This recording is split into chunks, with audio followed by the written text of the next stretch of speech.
ಧನುಸ್ಸು ರಾಶಿ ಬಹಳ ಅವಮಾನಕ್ಕೆ ಗುರಿಯಾಗ್ತಕ್ಕಂತಹ ಸಾಧ್ಯತೆಗಳು ಹೆಚ್ಚಾಗಿದೆ. ಏನೋ ಮಾತಾಡ್ತೀರಿ, ನಿಮಗೆ ಅದು ಸಂಬಂಧ ಇರೋದಿಲ್ಲ. ಬೇರೆಯವರು ಗಟ್ಟಿಯಾಗಿ ಮಾತಾಡಿದಾಗ ನೀವು ಸುಮ್ಮನಾಗ್ತಕ್ಕಂಥದ್ದು, ಸಮರ್ಥನೆ ಮಾಡ್ಕೊಳ್ಳೋದಕ್ಕೆ ನಿಮ್ಮ ಹತ್ರ ಸಾಮರ್ಥ್ಯ ಇಲ್ಲದೆ ಇರತಕ್ಕಂಥದ್ದು ಅವಮಾನಕ್ಕೆ ಕಾರಣವಾಗುತ್ತೆ. ಪ್ರಯಾಣಕ್ಕೆ ಅಡ್ಡಿಯಾಗಿ ಮುಂದಕ್ಕೆ ಹಾಕ್ತೀರಿ, ಯಾವ ಪ್ರಯಾಣವನ್ನು ಕೂಡ ಮಾಡದೇ ಇರತಕ್ಕಂಥದ್ದು.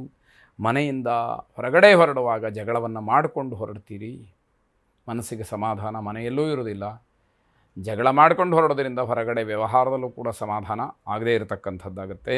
ವಿದ್ಯಾರ್ಥಿಗಳಿಗೆ ಬಹಳ ಶುಭವಾದಂತಹ ದಿವಸ.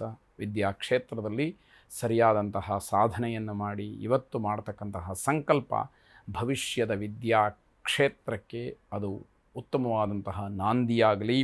ಪ್ರೇಮಿಗಳಿಗೆ ಸ್ವಲ್ಪ ಮಟ್ಟಿಗೆ ಸಮಸ್ಯೆ ಆಗ್ತಕ್ಕಂತಹ ದಿವಸ, ಮನಸ್ತಾಪವಾಗ್ತಕ್ಕಂತಹ ದಿವಸ, ಜಗಳ ಆಗ್ತಕ್ಕಂಥದ್ದು, ಪರಸ್ಪರವಾಗಿ ಬೇರೆ ಬೇರೆ ಆಗ್ತಕ್ಕಂತಹ ಸೂಚನೆಗಳು ಇಲ್ಲಿ ಕಾಣ್ತಾ ಇದೆ.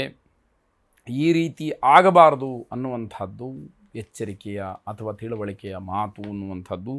ಜ್ವರದ ತಾಪವೂ ಕೂಡ ನಿಮ್ಮನ್ನು ಕಾಡಬಹುದು. ಹಾಗಾಗಿ ಇಂದ್ರಾಕ್ಷಿ ದೇವಿಯನ್ನು ಪ್ರಾರ್ಥನೆ ಮಾಡಿ ಶಾರೀರಿಕವಾಗಿರತಕ್ಕಂತಹ ಸಮಸ್ಯೆಗಳು ದೂರವಾಗಲಿ, ಶುಭವಾಗಿ. ಮಕರ ರಾಶಿ, ದಾಯಾದಿಗಳ ಮಾತಿನಿಂದ ಮನಸ್ಸಿಗೇನೋ ಸಮಾಧಾನ. ಒಳ್ಳೆಯ ಮಾತನ್ನು ಹೇಳ್ತಾರೆ, ತಮ್ಮ ಅನುಭವದ ಮಾತನ್ನು ಹೇಳ್ತಾರೆ, ಅಥವಾ ಈ ರೀತಿಯಲ್ಲಿ ನೀನು ಮುಂದುವರೆದರೆ ನಿನಗೆ ಅನುಕೂಲವಾಗುತ್ತೆ ಎನ್ನುವಂತಹ ಒಂದು ಸಲಹೆಯನ್ನು ಕೊಡ್ತಾರೆ. ಅದು ನಿಮಗೆ ಸಮಾಧಾನವಾಗುತ್ತೆ.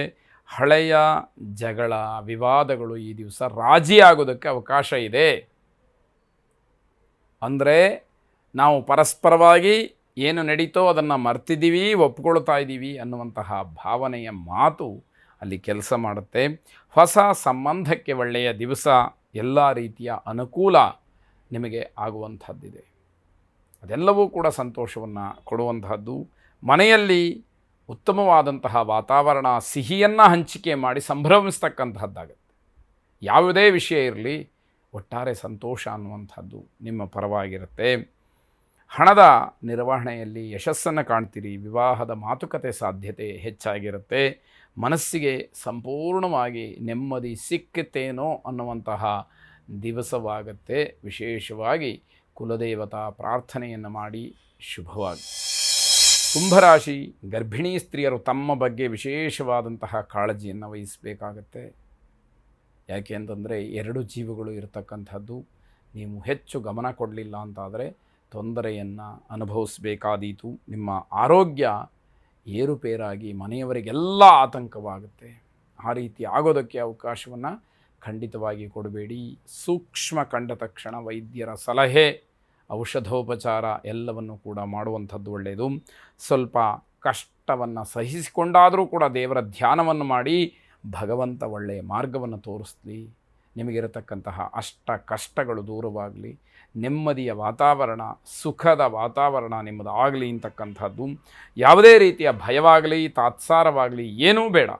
ಭಯಪಡೋದ್ರಿಂದ ಏನೂ ಆಗೋದಿಲ್ಲ, ತಾತ್ಸಾರ ಮಾಡೋದರಿಂದ ನಿಮ್ಮ ಕೆಲಸಗಳಾಗೋದಿಲ್ಲ. ಹಾಗಾಗಿ ಎಲ್ಲದರಲ್ಲೂ ಕೂಡ ಸರಿಯಾದಂತಹ ಗಟ್ಟಿಯಾದಂತಹ ದೃಢವಾದಂತಹ ನಿರ್ಧಾರಗಳಿರಲಿ.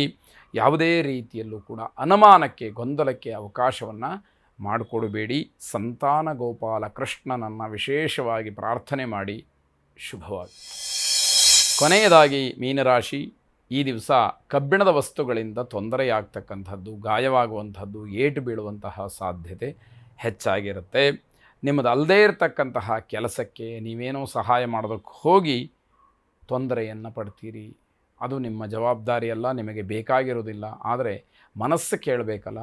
ಮನಸ್ಸು ಯಾವಾಗ ನಿಮ್ಮ ಹತೋಟಿಯನ್ನು ತಪ್ಪುತ್ತೆ, ಈ ರೀತಿ ಎಲ್ಲ ಅವಘಡಗಳು ಸಂಭವಿಸ್ತಕ್ಕಂಥದ್ದು. ನೀವು ಮೊಬೈಲನ್ನು ಬಳಸ್ತಾ ವಾಹನ ಚಾಲನೆಯನ್ನು ಮಾಡ್ತಾ ಇದ್ದರೆ ಅವಘಡ ಆಗೇ ಆಗುತ್ತೆ. ಎಚ್ಚರಿಕೆಯನ್ನು ವಹಿಸಿ. ಆ ರೀತಿಯ ಯಾವ ದುಸ್ಸಾಹಸಗಳನ್ನು ಮಾಡಬೇಡಿ ಅನ್ನುವಂಥದ್ದು. ಶನೈಶ್ಚರನನ್ನು ಪ್ರಾರ್ಥನೆ ಮಾಡಿ ಆ ಶನಿಯ ಅನುಗ್ರಹ ನಿಮ್ಮ ಮೇಲೆ ಪರಿಪೂರ್ಣವಾಗಿರಲಿ ಅಂತಕ್ಕಂಥದ್ದು. ನೀಲಾಂಜನ ಸಮಾಭಾಸಂ ರವಿಪುತ್ರಂ ಯಮಾಗ್ರಜಂ ಛಾಯಾ ಮಾರ್ತಾಂಡ ಸಂಭೂತಂ ತಂ ನಮಾಮಿ ಶನೈಶ್ಚರಂ ಎಂಬ ಪ್ರಾರ್ಥನೆ ನಿಮ್ಮದಾಗಿರಲಿ. ಈ ಶ್ಲೋಕವನ್ನು ಪಶ್ಚಿಮ ದಿಕ್ಕಿಗೆ, ಸೂರ್ಯ ಮುಳುಗುವಂತಹ ದಿಕ್ಕಿಗೆ ತಿರುಗಿ ನಿಂತುಕೊಂಡು ಬೆಳಗ್ಗೆ ಮತ್ತು ಸಾಯಂಕಾಲ 7 ಬಾರಿ ಪಠನೆಯನ್ನು ಮಾಡಿ ಶುಭವಾಗಿ.